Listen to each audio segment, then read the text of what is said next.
New business is what drives your business, but what if we told you that you could do a lot better by focusing more on your current customers? That's what we're going to talk about today, ways to increase your customer lifetime value.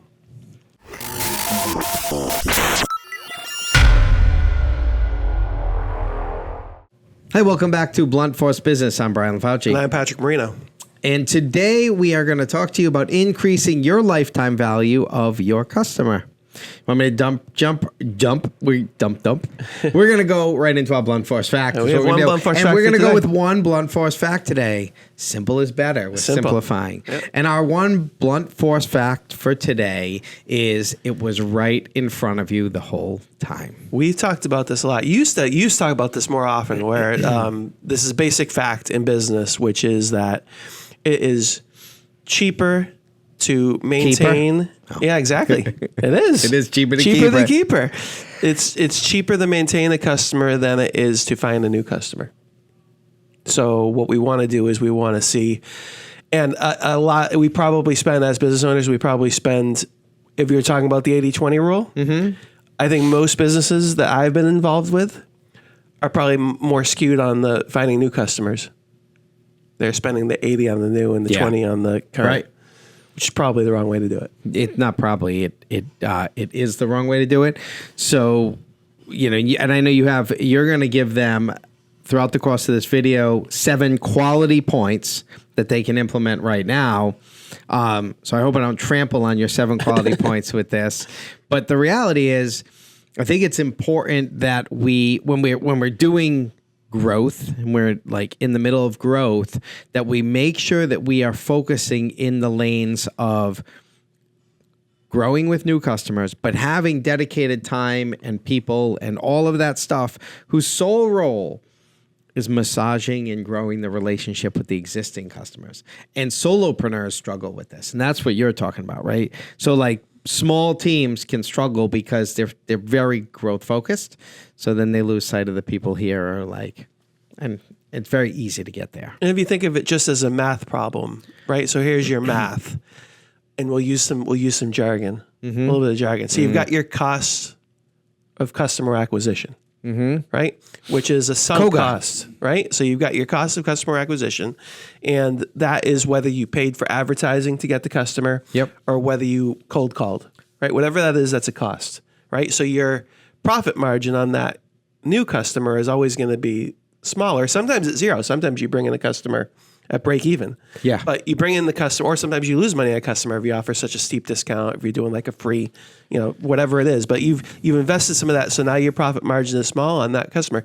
So your margins are always going to be smaller on your new customers, right? But on your current customers, that money is already spent, right? That cost is gone. You've already acquired the customer.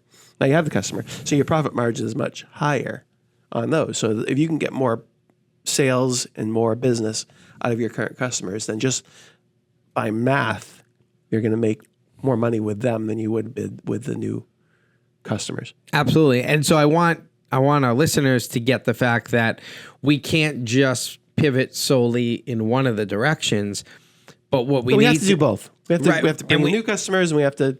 Yeah. So we need to balance our schedule of time with ensuring that, we're doing this lane here, but we're also maximizing the what we're getting out of our current, because it's very easy. Oh, we got this. We acquired that customer. Now they're just going to do their thing, right? Yeah, sometimes you're like the dog. You're chasing the new thing. You're constantly chasing the new thing versus focus on what you're doing. That was going to do right now. You want to talk about a few of these? Yep. Let's jump in. The first one I had is a loyalty program.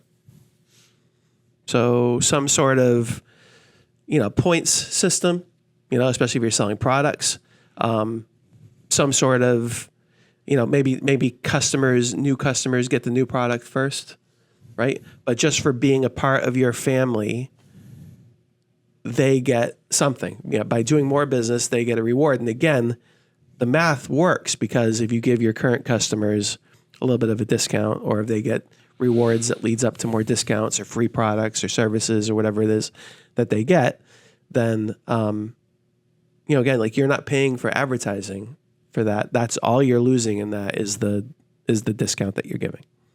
Right? And they're spending more money with you. And again, the idea is increasing lifetime customer value. So if you think about how much money they've spent with you, now they're going to be spending more and more. Now that cost that you had to acquire them in the first place is completely displaced because you've made so much money on this customer. So a loyalty program is a great way to start. I think there's a lot of ways to do that. If we're selling a service, let's go back up. If you're selling like a product, it seems really easy, right? Because this thing can be done with discounts. It can be done with buy 10, get one free. All these things that are like, the more you come to us, the more we incentivize you. Like Kohl's does a nice job, right? Hey, come spend $100 this weekend. We're going to give you 20. Kohl's is great, yeah. With their the Kohl's Cash is brilliant, and it's brilliant because it's tactile, right? They hand you a thing that $25. Just come back. It's free.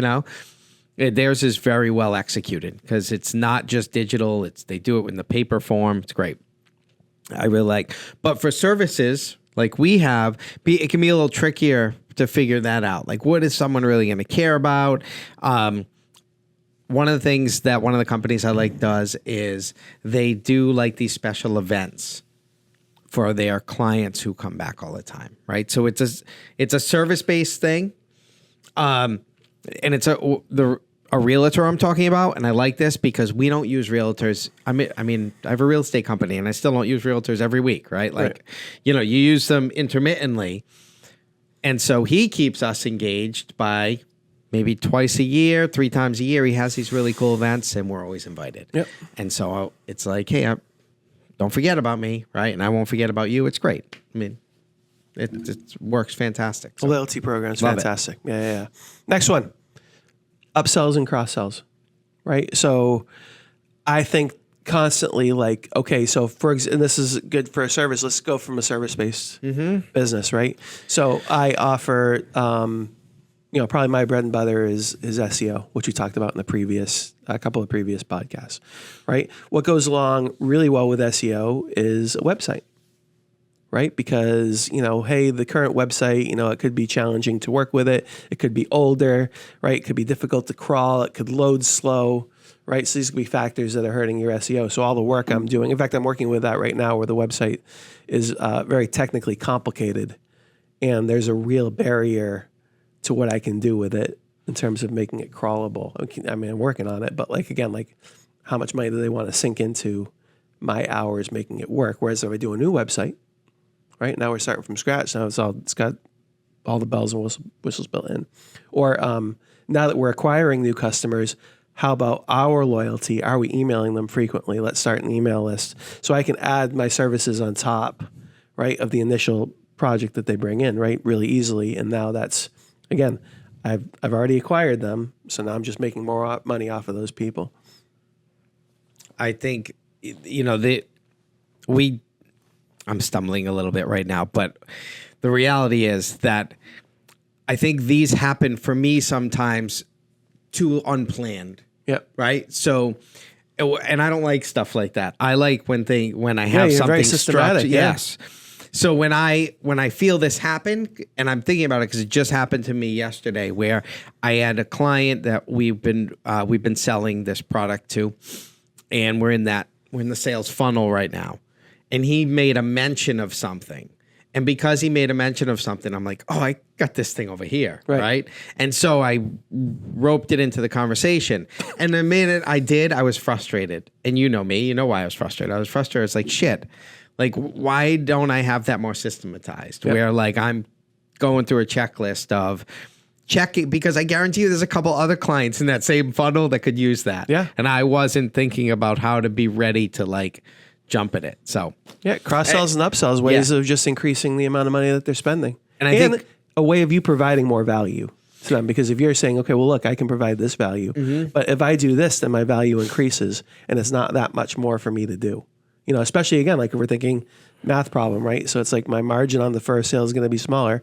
The second one, right? I'm not investing in acquiring the customer anymore. So now my margin is greater as I add. And if I stumbled over that, that means that anyone on my team that is going out and interacting with customers is going to stumble over it too. So I like worksheets that like visualize that stuff. Like, so there's got to be a word for that diagram, right? Yeah, that type like of a diagram. Zen. What do they call it? No, it's definitely not Zen. Not Zen. Not Venn either. It's not a Venn diagram? No. Okay. Because Venn is the overlapping, right? Yeah, but that's kind of how I'm envisioning this, but maybe not, right? Because I'm thinking like product, and then here's the upsells. Exactly. Here's the cross sells. Yeah. Whatever. Star diagram. Draw it out. Put together a diagram and draw it out, because I think that way you can use it and it's replicable for your team to be thinking about how these products can interact with each other. Yep. Let's move on to number 3. Yep. Personalization. I heard about that a lot if you're trying to improve your business. Brian loves this. Brian, why don't you tell him your story you always tell about the way that you get personalized attention from one of the companies that you do business with? Oh, man. You put me on the spot. I feel like I do so many things. You have one key example in your head? Well, the one he always talks about is the supplement company that leaves a little note in your box. Oh, thank you. Yeah. Yes. I have a supplement company I always order from, and whenever the order comes in, on the receipt is a handwritten note, clearly someone's name, and they reference purchases I've made, and they ask about my health, and it's just, the touch is great. It's a great touch point. Helps keep you as a customer. Yep. We just ordered a gift for someone through a small business on Etsy. Yep. And the gift came in, and on it was a little thank you note. And on the back of the thank you note was, thanks for supporting a small company like ours. We really appreciate it. We know you had a lot of choices, and the person's name was great. Even stupid little things like, and that was obviously above and beyond. If you can get to that point, great. But little things like, every year they get the email with the birthday, right? Or something like that one I don't like. Right. Well, I'm going saying, to be honest. Yeah, I agree with it, but I don't like that one. They're very effective. Are they? Yeah, they're very effective for the most part. Especially if it's like a discount or something like that, or something. Okay. But the idea of it being personalized is great. If it's really based on what you bought and what type of business you're doing with them, makes it better. So the more personalized you can get it. Love the handwritten notes.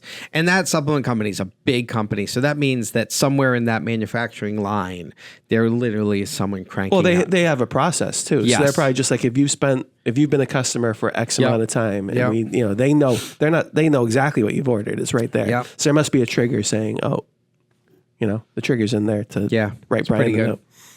But it goes back to the next point, which is just enhance the customer service. So personalization, using names, but then just really high level customer service, right? Which I guess those two kind of go hand in hand. Right? Yeah. Personalization, I think, is important, because like if you get an email that goes to Brian, you know what I mean, or whatever it is, or, but then like the enhanced customer service, like, above and beyond, if you have a problem with the product, Right. If it's not difficult, like if it's like a no, we talked about this with the guarantees, like a no excuse, no process. Just if I have a return, it just goes back and I get my money back. 100% guarantee is a way of doing this, right? Just like, because again, like if you make it easy for me, then I'm going to have my negative experience of something going wrong with the product or service is now turned into a positive. Now I'm more likely to continue to do business. When it comes to customer service, 2 key things. Don't be Facebook and don't be Quicken. Okay? Don't be QuickBooks or Intuit. Those are the 2 lessons you can learn. If you want to know what not to do, try to call Facebook or try to get on the phone with someone from Intuit QuickBooks and get help. And then you do the opposite. Okay? Those companies have gotten big enough where they know the customer will tolerate the nonsense, because the product doesn't really have a replacement, so to speak, but it's bad. And so just be the opposite of that. And you'll know what I mean when you go through that process, right? Like if someone can't get in touch with you, problem, right? If you get in touch with, or if a client gets in touch with you or someone and you can't answer their question or help them, it's a problem, right? Both recent Facebook and Intuit QuickBooks experiences that I had. Clearly a little bit of a scar there. Oh, it was pain. It was pain point. And I will tell you, everyone knows that Facebook is notorious for, like, if you got a problem, it's going to sit in the ether forever. The one I was super disappointed with was QuickBooks, because I'm starting a student account for the kids that I teach, and I just wanted someone to talk me through, and they couldn't answer one question. Every single thing I asked, they're like, so you need to go to the website and read the website. That was it. Over and over again. I'm like, there is no one who can just, all the information is on the website. I just sent it to you. I was like, with the cartoon when he's just smashed, like Tom and Jerry is smashing his head on the desk. That was me. I wanted to cry. Like, oh, this is sad. So be better. Have good customer service. People will want to continue to do business with you. Increases their lifetime customer. And then if you get big enough, like Facebook, then you can tell people to fuck off. Yeah, it's But not much until you can then, get. Exactly. You need Facebook so badly.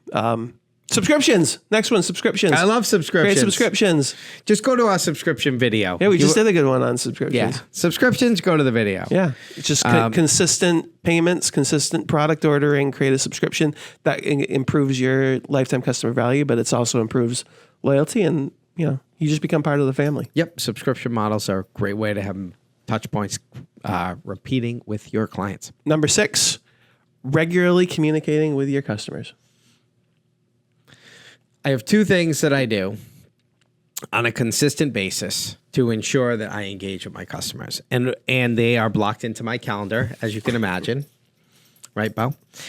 One is I have on, and it's actually today. So this is oh, no, that's a lie. It's usually Tuesdays, but I moved it this week.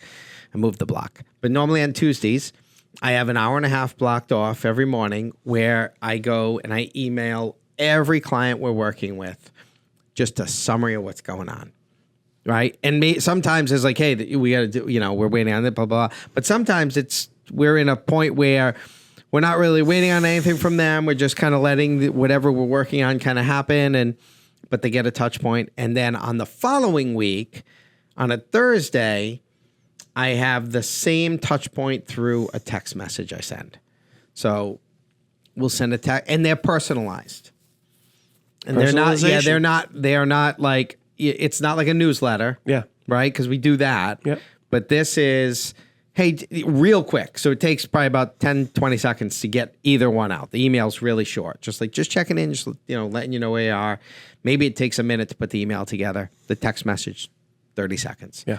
Just checking in, saying hi, need anything, we're here, touch point. And you can, even though it's not a newsletter, you can still automate that. And I have two examples. Yeah, exactly. I have 2 examples of businesses that I lost, SEO businesses, where, their traffic exploded with my company, but we didn't do a good job. It took us forever to build their websites, and we didn't stay in touch with their reports.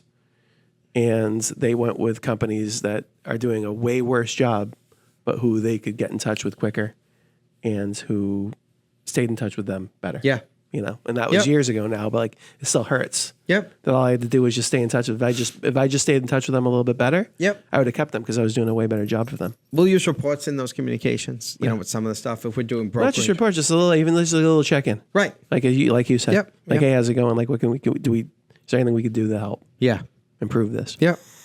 And the last one on our list of 7 ways to increase your customer lifetime value is gather and act on customer feedback. Right? So similar to staying in touch, but also like little surveys like, hey, we'd love to include you in our survey on how we're doing, or just reviews, constant, asking for reviews, because people that have had a good experience, they leave a review. It kind of almost cements it, especially in their head. It's like, oh, I like it. I think it, but if I've given a good review, now I remember that I did. If that makes sense. Absolutely. Yeah, there are companies that I know that anytime I go to them, I know I'm going to get the Zoom does a great job of it. Whenever you end a Zoom call, just a thumb ups or a thumbs down, or it's red, just click it and thanks. Yeah. Thanks. Because then they can be like, we have a 98% satisfaction rate with our calls. Something as simple as that, right? Or if something goes wrong, you have a chance to maybe get it fixed. Absolutely. If something went wrong, you have a chance to sort of say here's specifically what went wrong. And now but it gives you another chance to have that touch point, right? That you didn't have before. Right? It's like, here's an excuse for me to have a customer touch point. Yep. There's a difference between, sometimes as business owners will throw complaints into the bucket of it's just the 10% that complains about everything. Maybe, but I think you need to grab hold of it, right? Yeah. So don't just let it go. Put it somewhere. Exactly. Whether it's in a file or you put it into an Excel, whatever you do with it, you capture it, because even though that might be true, you start to see a trend of 2 or 3 of the same things. Or if one thing comes in that is directly against your mission, right, or whatever, then that should be a red flag. And The last piece about that is people who complain can be your greatest advocates if you can turn them around. And it's actually easy to turn those people. Right. Really easy. If they feel heard and you get them on the phone and you listen to them, and magically now, like if you take everyone else if this is the spectrum, everyone else sitting right in the middle, people love you, people hate you. It's tough to put someone in the middle and like drag them here. But if someone's here for some reason, right, to get them to jump to here is like, it's easier than getting like someone in the middle. Sometimes for sure. Yeah, I agree. So improve your customer lifetime value, because these people are going to be giving you money for a long time, right? So you've made more money on each person, improves your profit margin.